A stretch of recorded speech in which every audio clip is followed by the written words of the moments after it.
बोलिए राधे राधे, जय श्री श्याम, हर हर महादेव। बोलिए दादा सीताराम की। तो आइए सागर मंथन की कथा लेते हैं। कदे मेरी माँ ये ना कदे मेरा फोटो ना आया।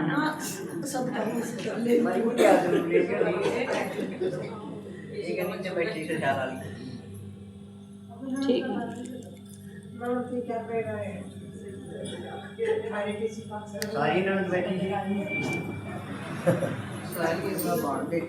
आइए।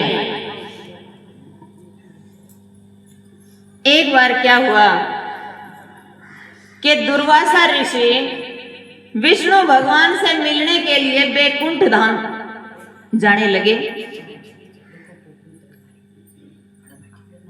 एक बार दुर्वासा ऋषि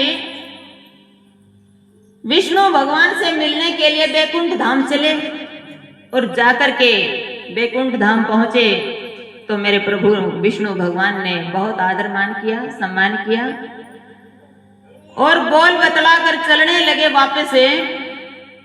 तो विष्णु भगवान ने अपने गले की माला, मोतियों की माला निकाल कर दुर्वासा ऋषि को दे डाली। माला दी, चल पड़े दुर्वासा ऋषि बैकुंठ धाम से। तो रास्ते में इंद्रदेव मिल गए, हाथी पर सवार। दुर्वासा ऋषि ने सोचा कि हम यहाँ महात्माओं के लिए इस माला का क्या काम है, हम सन्यासी हैं, क्या करेंगे इस माला, क्यों ना ये इंद्र को दी जाए। तो दुर्वासा ऋषि ने उस माला को इंद्र के गले में पहना दी और इंद्र ने जब दुर्वासा ऋषि का पीछा फिरा तो इंद्र ने क्या किया, उस माला को निकाल करके हाथी के गले में पहना दी। हाथी ने सूंड से निकाल कर उस माला को धरती पर पटक दिया और धरती पर पटका तो पैरों से कुचल करके आगे चल पड़े इंद्र। कुछ दिनों के बाद फिर दुर्वासा ऋषि का बैकुंठ धाम आना होता है और जब रास्ते में उस माला कुचली हुई को देखते हैं तो बड़ा गुस्सा आता है और कमंडल में से जल लेकर के दुर्वासा ऋषि श्राप दे डालते हैं और कहते हैं कि जाओ देवताओं, तुम्हारी भाग्य लक्ष्मी छिन्न भिन्न हो जाए,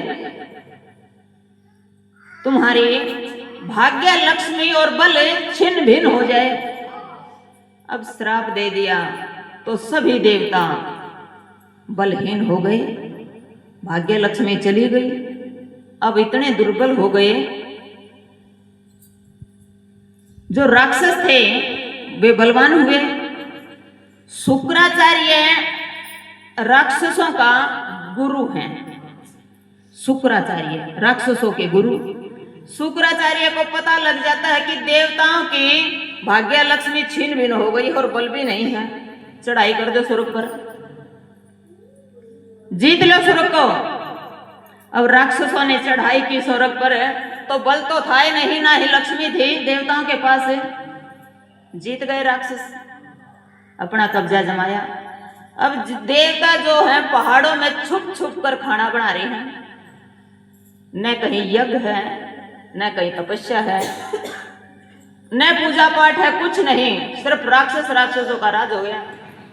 अब धरती भी परेशान है और इतना अत्याचार राक्षसों का, सभी देवता मिलकर के और उस धरती माता भी कहती है बैकुंठ धाम जाकर के कि प्रभु कुछ करिए, हम बहुत परेशान, भोजन भी छुप छुप के खा रहे हैं, बना रहे हैं। तब भगवान विष्णु ने ध्यान लगा करके देखा कि संतों की अवहेलना की है इसने, इंद्र ने। इंद्र है देवताओं का राजा, सबसे पहले डर रहता है उसे कि कहीं मेरी कुर्सी ना छिन जाए, कहीं और कोई आकर के मेरी कुर्सी पर न बैठ जाए। देखा तो क्या देखते हैं कि संतों की अवहेलना की है। भगवान विष्णु ने मन में सोचा कि ये देवता बड़े चालाक हैं, संत महात्माओं की अवहेलना करके आ जाते हैं मेरे पास, क्यों न इनको सबक सिखाया जाए। तो विष्णु भगवान बोले, देखो जो तुम्हारा बल और भाग्य लक्ष्मी जो है सब इस समुद्र में समा गई है, इसकी तलहटी पर नीचे धरती में बैठ गई है। तो देवता कहने लगे, तो प्रभु क्या करें, समुद्र में से कैसे निकालें? भगवान विष्णु बोले कि बिलो, समुद्र को बिलो। देवता बोले, प्रभु किसी बात करो हो, समुद्र भी बिलोया जाया करे, और वैसे भी हमारे अंदर कोई शक्ति नहीं, कोई बल नहीं। तो विष्णु भगवान कहते हैं, अपने भाइयों को मनाओ। भाई कौन? राक्षस, दैत्य, दानव। बोले, प्रभु आप तो भेड़ों के छत्ते में हाथ डालने की कह रहे हो, वो हमें देख करके मारने की कोशिश करते हैं, आप कहोगे भाइयों को मनाएं, कैसे मनाएं? तो विष्णु भगवान कहते हैं कि देखिए, जब समय पड़ने पर गधे को भी बाप बनाना पड़ता है। समय जब ऐसा आए तो गधे को भी बाप बनाना पड़ता है। तो कहने लगे, प्रभु कैसे? तो भगवान विष्णु कहते हैं कि एक दृष्टांत देता हूं, समझ जाना। तो देखिए, भगवान एक दृष्टांत देते हैं। कहते हैं कि एक समय की बात है, एक सेठ ने अलमारी में से अपने कपड़े निकाले और अलमारी बंद करने भूल गया। सेठ ने अलमारी में से कपड़े निकाले और अलमारी बंद करने भूल गया। इतने में चूहा घुस गया अंदर अलमारी में। बस बात मत करिए, नहीं तो ये आप ध्यान यही आएगा। बैठ जाइए, थोड़ी सी पीछे करते। तो सुनिए, चूहा घुस गया उस अलमारी में और चूहे की महक सूंघ करके एक सर्प भी पीछे पीछे बढ़ गया अलमारी में। इतने में सेठ ने आन देर कवाड़ बंद कर दे अलमारी की। कवाड़ मोन दिया, अब दोनों अंदर, चूहा भी और सर्प भी। अब चूहा डर कर कड़ला रहा अलमारी के पीछे, आकाश तो गया। और सर्प ये सोच रहा है कि खाऊंगा तब भी मरूंगा और ना खाऊंगा तब तो मरना है ही है, क्यों ना कुछ यत्न किया जाए। सर्प ने बड़ी सूझ से काम लिया। सर्प बोलिया चूहे से, मामा राम राम। सर्प कहने लगा चूहे से, मामा राम राम। अब बेचारा चूहा क्यों कर बोला? चूहा कड़ला था अलमारी का पाक न्यू मुशिया बैठा, नहीं बोलिया। दूसरी बार फिर बोलिया सर्प, मामा राम राम। बेचारे के चूहे की थोड़ी सी मूछ ऊपर न हुई, अक्की बरा बच गया। तीसरी बार फिर बोलिया सर्प, मामा राम राम। ने बोलिया राम राम भाणजे, पर न्यू बता दे यो रास्ता कद तक बनाया। ने बोलिया मामा, हम सर्पों ने परसों ही मीटिंग की थी कि वह कौन सी भाणजे कि इसलिए मीटिंग की थी, अब हम सर्पों का आहार नहीं करेंगे, चूहों का आहार हम नहीं करेंगे। ये सर्प बोल रहा है, अब हमने मीटिंग की थी परसों, अब चूहों का आहार नहीं करेंगे। बोले वो क्यों भाणजे? बोले मामा बात इसी है कि तुम ही हमारे लिए बिल खोदते हो, बिल बनाते हो, और हम उसी बिल में रहते हैं, वही हमारा घर है। अगर तुम न रहे, तुम्हारी जाति न रही, तो फिर हमारे लिए बिल कौन बनाएगा? फिर हम रहेंगे कैसे? इसीलिए हमने परसों ही मीटिंग की थी कि अब हम चूहों का आहार नहीं करेंगे। बोले भाणजे बहुत बढ़िया बात है। नहीं बोला सर्प, मामा बात तो बढ़िया, पर न्यू बता दे तो लकड़ा क्यों करे? नहीं बोला रुक भाणजे बैठ, मैं कुतर दूसू। और लग गया कुतरने, रास्ता बना लिया इतना कि सर्प लेकर जाने बोला देख भाणजे लेकर के। सर्प ने चूहा कहा भाणजे देख लेकर के। ने बोला मामा थोड़ा सा और बड़ा कर दे, कदे खुरच आ जा, क्योंकि चीकनी त्वचा है ना। मामा थोड़ा सा बड़ा और कर दे, तो थोड़ा सा बड़ा करया और सर्प निकल के खड़ा हो गया। खड़ा हुआ, जो ही चूहा आया सर्प ने गप देसी अंदर गप लिया। बोलिए श्री कृष्ण भगवान की। तो देवता कहने लगे समझ गए भगवान, समझ गए भगवान, समझ गए कि क्या करना है। बोले कि लालच दो। अगर कोई कहते हैं ना, अगर कोई पाप का कोई बाप है तो वो है लोभ। लोभ जैसा कोई पाप नहीं है। लोभ डुबो देता है, लोभ मार देता है। तो देवता खुश हुए कि प्रभु अब समझ में आ गई, और चल पड़े राक्षसों के पास, अपने भाइयों के पास, और जाकर के दूर से आवाज लगाते, अरे भाइयों, अरे सुनो। राक्षस कहते हैं अरे वो देवता आए हैं लड़ने के लिए। कोई राक्षस कहता है भैया हाथ में कुछ नहीं है, खाली हाथ है, चलो सुन लेते हैं किस लिए आए हैं। तो पास आ जाते हैं और कहते हैं देवता के भाइयों सुनो, हमारा बल और हमारी जो लक्ष्मी छिन्न भिन्न हुई है ना, वो समुद्र में है,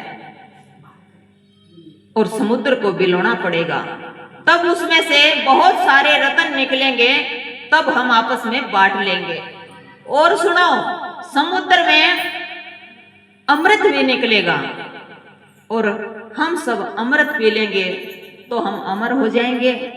आपस में लड़ेंगे तब भी कोई बात नहीं, मरेंगे नहीं। लड़ाई होगी हमारी और तुम्हारी, तो अमृत पीने के बाद लड़ाई बेशक हो लेकिन मरेंगे नहीं। अब उनको लोभ आ गया राक्षसों को। बोले ठीक है भैया, अमृत निकलेगा और अमृत पिएंगे तो अमर हो जाएंगे। मान गए। आते हैं दैत्य और देवता दोनों, राक्षस और देवता दोनों आते हैं भगवान विष्णु के पास और कहते हैं प्रभु बताइए क्या करना है। बोले कि बिलोवो, समुद्र बिलोवो। तब देवता कहने लगे किस चीज से? भगवान बोले कि पर्वत से। कि कौन से पर्वत से प्रभु? कि मंदराचल पर्वत से। कि चलो लाते हैं उठा के। कहने लगे कि उठाओ। तब देवता कहते कि प्रभु आप ही मदद करो। तब भगवान विष्णु अपने सुदर्शन चक्र से नीचे से तलहटी से वो पर्वत काटते हैं, मंदराचल पर्वत को, और सुदर्शन चक्र पर ही रख करके समुद्र के पास ला करके रखते हैं। और फिर जब उस समुद्र में बीच में रखते हैं उसको, पर्वत को, तो नीचे से चपटा होता है, क्योंकि सुदर्शन चक्र से कटा है। घूमे कैसे? तो तब भगवान ने कश्यप रूप बनाया, विष्णु भगवान ने कश्यप रूप बनाया, और तब उस पर्वत के नीचे बैठा और ऊपर पर्वत को रखा गया, क्योंकि नीचे से रई गोड़ होती है तभी तो घूमती है। अब कहने लगे कि अब रस्सी किस चीज की बनाए? तब भगवान ने कहा कि बाबा भोले के पास जाओ, रस्सी के लिए वासुकी नाग मांगो।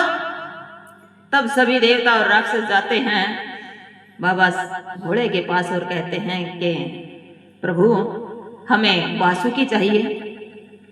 तब शंकर भगवान कहते हैं कि वो खुद मालिक है अपने जीवन का, पूछो उनसे जाकर के, वासुकी नाग से। तब वासुकी नाग से कहते हैं कि हमें आपकी जरूरत है। वासुकी नाग कहता है मुझे क्या मिलेगा?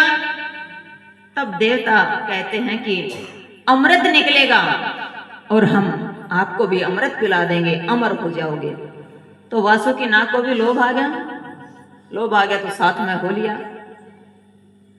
भगवान विष्णु ने देवताओं को पहले समझा दिया था, देखो तुम्हारे अंदर बल नहीं है, तुम्हें पहले क्या कहना है कि हम मुख पकड़ेंगे वासुकी नाग का।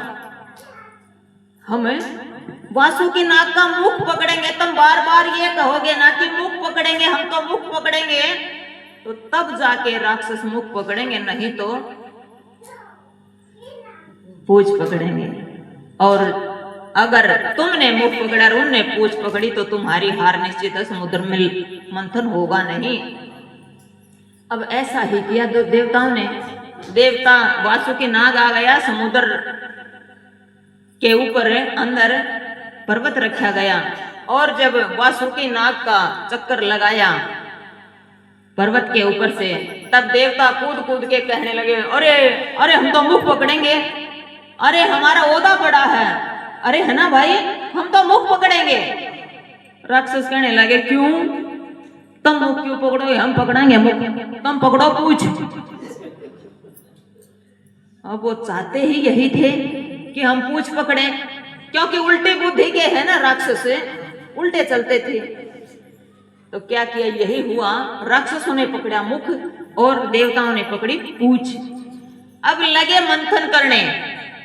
मंथन करने लगे, तो वासुकी नाग ने मारा फुकाड़ा, और वो राक्षस कोई पड़ा है, कोई उठा है, कोई काला, कोई पीड़ा। बोले, लियो पकड़ लियो मुंह, पूछ पकड़ते तो सही रहते ना।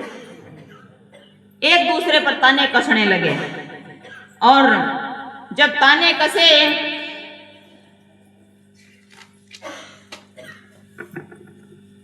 तो लगे समुद्र को बिलोने। तो उसमें से पहला रतन निकला,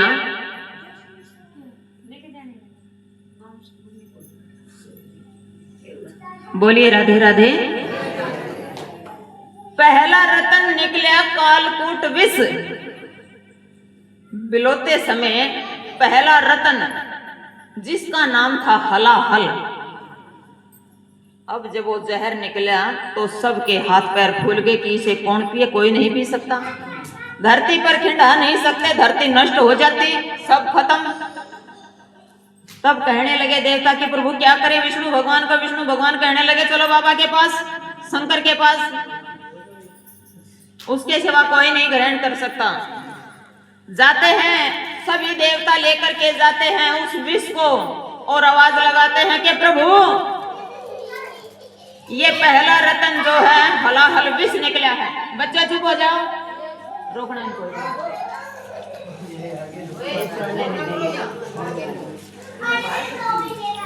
पता तो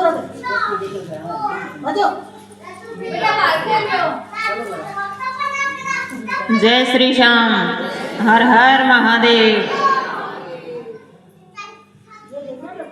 ये तो चुप नहीं हो रहे, बेटा चुप हो जाओ, बैठ जाओ। विष का कटोरा लेकर के जाते हैं कि प्रभु जहर निकला है। भगवान समझ गए कि वैसे तो कोई वस्तु नहीं ले सकते मेरे पास, इनके काम की नहीं है, इसीलिए यहाँ लेकर के आए हैं। तब शंकर भगवान ने कहा कि पार्वती ये देवता मुझे जहर पिलाने आए हैं। अब मां पार्वती बोली नहीं। क्यों नहीं बोली? कि कौन पत्नी कह सकती है अपने पति को कि तुम जहर पी लो? जब दूसरी आवाज लगाए, ये किसके बच्चे, एक बार रोकना जी जा करके।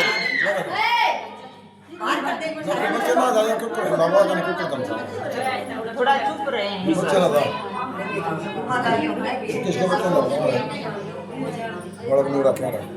और जब दूसरी बार कहते हैं कि पार्वती ये देवता मुझे जहर पिलाने आए हैं, तब पार्वती माता कहती है कि महादेव जिसमें सबकी भलाई हो वो करिए, जिसमें सबकी भलाई हो वो काम करिए। समझ गए महादेव, समझ गए कि मुझे ही पीना पड़ेगा। लेकिन पार्वती कहती है कि महादेव इतना जरूर बता देना कि आपके हृदय में कौन है। तब महादेव कहते हैं कि पार्वती मेरे हृदय में तो सिर्फ आप हो, आपके सिवा मैंने किसी दूसरी औरत का मुख तक नहीं देखा है, कभी किसी को नहीं चाहा है। तब पार्वती कहती है कि अगर मैं आपके हृदय में बैठी हूँ तो ये जहर मैं सहन नहीं कर सकूंगी। तब माँ पार्वती कंठ में यहाँ हाथ लगाती हैं और बाबा जहर को पी जाते हैं। और जब जहर पीते हैं तो नीला पड़ जाते हैं, आग लग जाती है, जलने लग जाते हैं। तब बाबा शंकर भगवान को बर्फ में दबाया जाता है, गऊ का दूध चढ़ाया जाता है। जो ये शिवलिंग पर अब गऊ का दूध चढ़ता हो, इसीलिए ठंडक पहुंचाने के लिए कि ताकि थोड़ी सी ठंडक हो जाए, क्योंकि जहर में आग थी, अग्नि थी, बहुत नीले पड़ गए थे प्रभु। तो पहला तो ये कालकूट विष भगवान ने पिया और दूसरा निकला कामधेनु गऊ। 14 रतन निकले समुद्र से, जिनके नाम मैं आपके आगे परोस रही हूँ।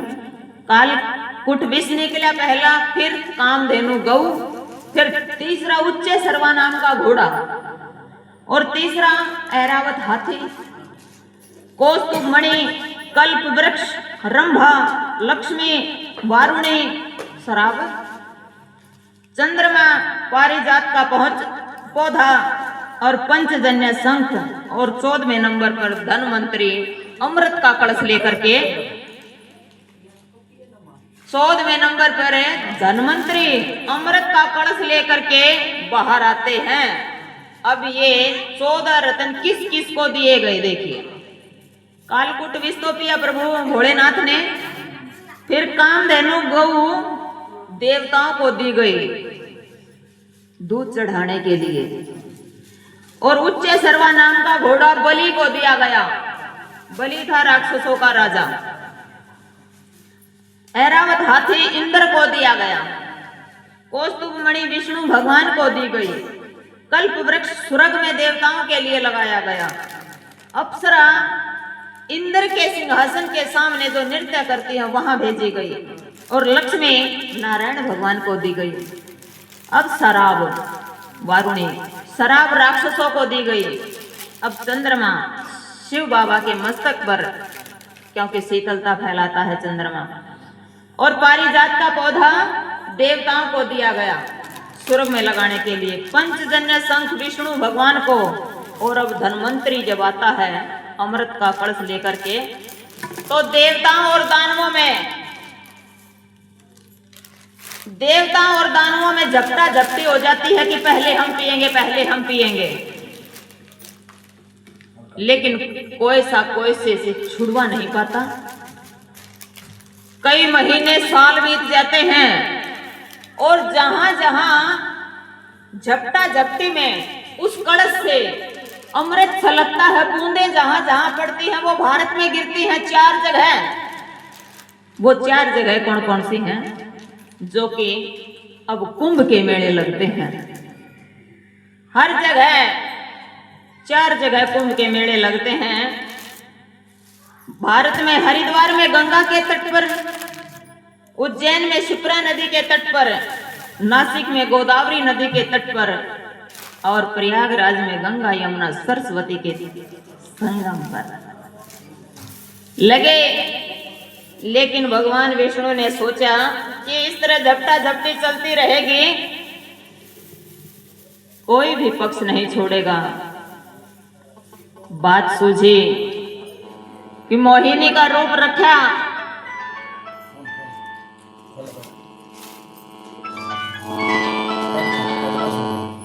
मोहिनी का रूप रखा भगवान विष्णु ने, और मोहिनी पहले ही भगवान मेरे विष्णु भगवान इतने सुंदर, और फिर माता लक्ष्मी की ओढ़ी चुनरी और अच्छे सज धज के जब राक्षसों के सामने आए तो राक्षस मोहित हो गए।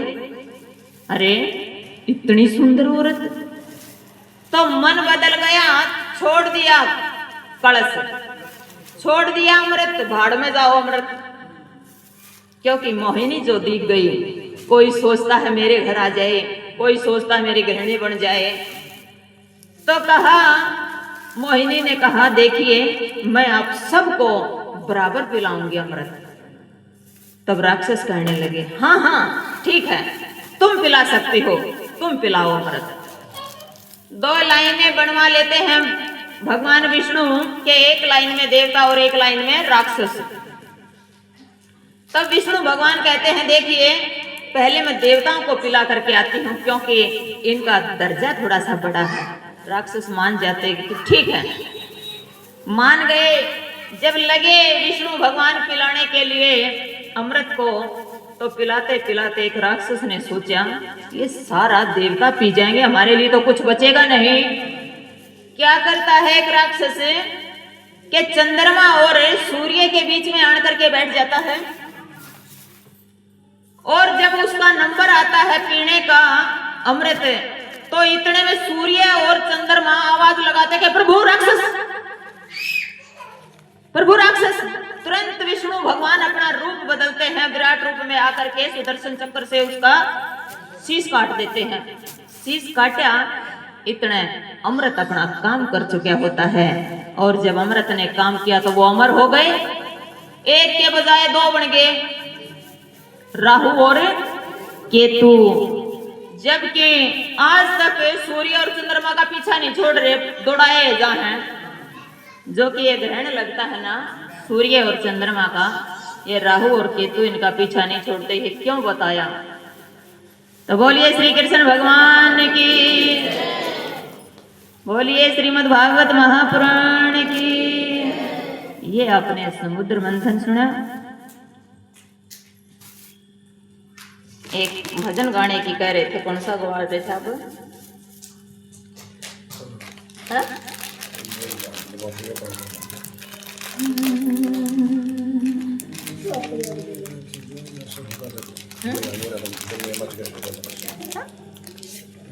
बोल लो, देखो सुना तो दो।